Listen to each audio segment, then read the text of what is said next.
Get ready for the shocking story of a Vietnamese-Canadian student. Driven by academic pressure, she orchestrated the murder of her parents. This serves as a stark reminder for parents who prioritize their children's academic achievements above all else. The Pan family exemplifies the success story of many immigrants. In 1979, Mr. Huyen Pan and his wife, Ms. Bich Han Pan, left Vietnam in search of a better life. Mr. Pan works as a die and tool maker, while his wife works in the auto parts department of the same factory. Fueled by the same desire most fathers hold, Mr. Han dreamt of a brighter future for his children. This dream propelled him and his wife to work tirelessly, securing their children's education and the opportunities they themselves never had. The Pan children are almost perfect. Felix Pan studied mechanical engineering at a prestigious university. Mr. Han wanted his son to design cars, not be an assembler like his parents. As for their daughter, Jennifer, her parents also have high expectations. She started learning piano at the age of 4 and then took up figure skating. The diligent girl practices most days of the week. In their eyes, Jennifer is an Olympic-caliber figure skater, an award-winning pianist, and a straight-A student. Mr. Han wants his daughter to become a doctor, but he knows Jennifer isn't interested in that field. Therefore, he has chosen medicine for her to study, despite his knowledge of her disinterest. In 2004, the financially stable family purchased a large house with a 2-car garage on a street in Markham, Ontario, Canada.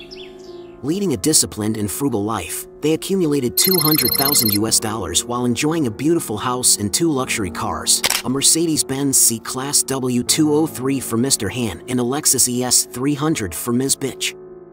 On the night of the horrific incident, a surveillance camera recorded 3 gunmen outside Pan's house. Jennifer said the attackers broke into her house, using shoelaces to tie her to the railing on the 2nd floor. After that, they took Mr. Han and Ms. Bitch to the basement. The last thing Jennifer heard was gunshots. Next, Jennifer called 911 and told the switchboard staff that she was handcuffed upstairs and heard gunshots. Switchboard staff, what is your name? I'm Jennifer. Did someone break in? Someone broke in and I heard an explosion. I don't know what's going on. I was tied up upstairs. It sounded like gunfire. I don't know what the gunshot sounds like. I just heard an explosion. I'm okay. My dad went out screaming.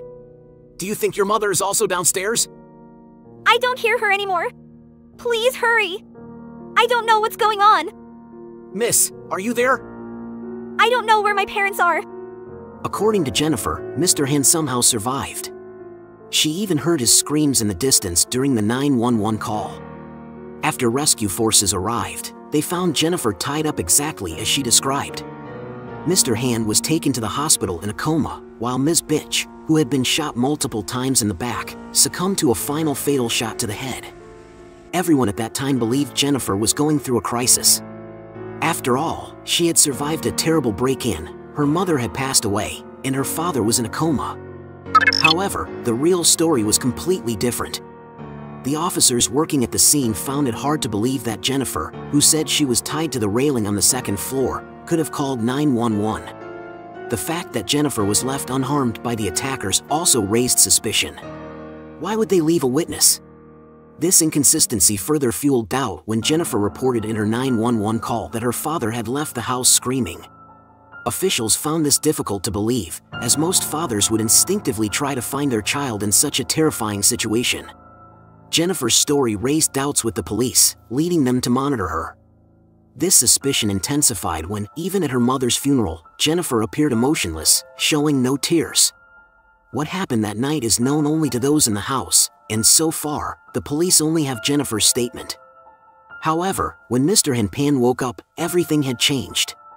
Some believe it is a miracle that Mr. Han survived being shot in the face at close range. Mr. Han, thankfully, recalls every detail of the murder that took place in his home. However, his recollection contradicts his daughter's version of events. This inconsistency is troubling, considering Jennifer has a history of dishonesty. Jennifer projects an image of an innocent girl playing the piano, but in reality, she's far from that. From an early age, Jennifer lied and blamed her parents' strict parenting for her behavior. Mr. Han, who always prioritized education, may have inadvertently created pressure that led Jennifer to fabricate stories to deceive herself and others. Her parents closely monitored all of Jennifer's activities, picking her up every time class ended. Jennifer was never allowed to date during her high school years, nor attend proms or school dances. Adults, fearing these activities would distract her from studying, enforced a strict upbringing that both Jennifer and her friends considered stifling. To deceive her parents, Jennifer embarked on a double life. She created fake documents to make it seem like she was attending school, even though she had dropped out. To further the charade, she even impersonated an elite pharmacy school, fabricating a letter addressed to herself, a profession her father had chosen for her. Failing her senior year math class, Jennifer lost her early admission to Ryerson University. Forced to lie to her family, she fabricated a college life. Instead of attending classes, she frequented cafes, taught piano, and took on a restaurant job to fund this elaborate charade. To further the deception, she told her parents about a scholarship and even an invitation to study pharmacy at the University of Toronto. To further solidify her fabricated college life, Jennifer even went so far as to purchase old textbooks and watch pharmacology videos. With these, she meticulously created notebooks that resembled real classwork, all to present to her parents. Additionally, she requested permission to stay with a friend near the university for the entire week. However, this friend was a lie. Jennifer planned to stay with her boyfriend, Daniel Chi-Kwang Wong. Maintaining the facade of a University of Toronto graduate, Jennifer claimed to volunteer at the Children's Hospital. However, Mr. Han and Mrs. Bitch remained skeptical due to her lack of a hospital ID or uniform. This suspicion led Mrs. Bitch to follow her daughter to work one day, where she promptly exposed Jennifer's elaborate scheme. Reeling from the discovery of Jennifer's lies, Mr. Han wanted to expel her from the house. However, Mrs. Bitch interceded, persuading him to give their daughter another chance.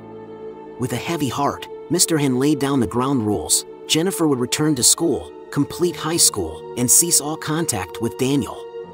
The last condition, delivered with a harsh edge, forbade her from waiting for Daniel's death as a reason to see him again. Jennifer's high school boyfriend, Daniel Chi-Kwang Wong, remained a secret from her parents. By the time Jennifer turned 24, Daniel grew weary of their clandestine relationship and began seeing another woman. Enraged by the discovery, Jennifer concocted a fantastical story. She told Daniel about a fake break-in, complete with a man impersonating a police officer. This elaborate lie escalated further when she claimed to be shot, blaming his new girlfriend as the culprit, all in a desperate attempt to cling to him. Incriminating messages on Jennifer's phone unveiled a disturbing plot. Daniel, it turned out, had arranged a meeting between her and a well-known assassin. This connection, further investigation revealed, stemmed from his involvement in the illegal drug trade. One of the messages recovered from Jennifer's phone read, "I did everything for you." Police alleged that Jennifer and Daniel conspired to hire a hitman for $10,000 to eliminate their parents. The motive? A potential inheritance of $500,000 for Jennifer. To facilitate communication with the hitman, Daniel provided Jennifer with a new SIM card and an iPhone. On November 8, 2010, Jennifer served as a lookout, signaling to her accomplices by turning the bedroom light on and off repeatedly. She also reportedly spoke with one of them, Milvaganam, shortly before the attack. Following this prearranged signal, Milvaganam and two others forced their way into the house through the main door. They ransacked the home, stealing cash and valuables before taking Ms. Bitch and Mr. Han to the basement. There, they subjected both parents to a brutal attack. Ms. Bitch tragically died from multiple gunshot wounds, while Mr. Han, fortunately, survived the ordeal. Regaining consciousness from his coma, Mr. Han's memories returned in a flood. He witnessed his daughter, her hands bound, descending the stairs. Disturbingly, she appeared to be conversing amicably with one of the three assailants. Jennifer's initial questioning on the night of the incident was just the beginning. On November 22, 2010, during a third interrogation at the Markham Police Department, she was finally arrested.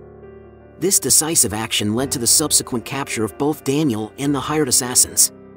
The trial of Jennifer Pan and her accomplices commenced on March 19, 2014, in Newmarket, stretching over a grueling 10 months.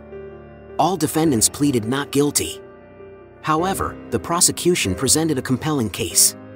Police had gathered a wealth of evidence, including extensive mobile device monitoring and a staggering number of text messages, over 100 exchanged between Jennifer and Daniel in the mere 6 hours leading up to the crime. These messages exposed inconsistencies in their alibis. Notably, Jennifer's account differed significantly. She claimed no assault, no blindfold, no forced entry to the basement, and miraculously, no gunshot wounds, a stark contrast to the witness testimony. Ultimately, on December 13, 2014, Jennifer, Daniel, Milvaganam, and the other accomplice all received life sentences, carrying the additional burden of no chance of parole for 25 years. Before Jennifer's imprisonment, her father, his voice heavy with grief, spoke to her, "I hope, Jennifer, that you will reflect on what happened to your family. Perhaps then, you can find the path to becoming an honest person." Since his daughter's conviction, Mr. Han has been enveloped by despair. "Losing my wife felt like losing a part of myself," he lamented, "but losing Jennifer felt like losing the rest of my family." The solace of loved ones vanished, replaced by a hollowness that mirrored death itself. Those who urged him to be grateful for survival only deepened his pain. In the wake of the tragedy, Mr. Han and his son Felix severed all ties with Jennifer. Though he survived the attack physically, Mr. Han was forever haunted by the ordeal. The trauma left him unable to work, and anxiety and nightmares became his unwelcome companions. The joy that once filled his life had dimmed, replaced by a constant ache. The old house, now a scene of unspeakable horror, stood empty and unsold. No amount of effort could erase the painful memories etched within its walls. Seeking refuge from the stigma associated with being the child of a murderer, Felix relocated to the East Coast. Yet, the emotional toll of the tragedy proved inescapable. Withdrawn and depressed, he struggled to cope with the aftermath of the horrific events. In 2016, Jennifer Pan found herself incarcerated at the Grand Valley Institution for Women in Kitchener, Ontario, where she began serving her sentence. A court order further restricted her actions, prohibiting any contact with Daniel Wong since her imprisonment. As the legal proceedings drew to a close, the community and the Pan family grappled with the shocking revelation of Jennifer's betrayal.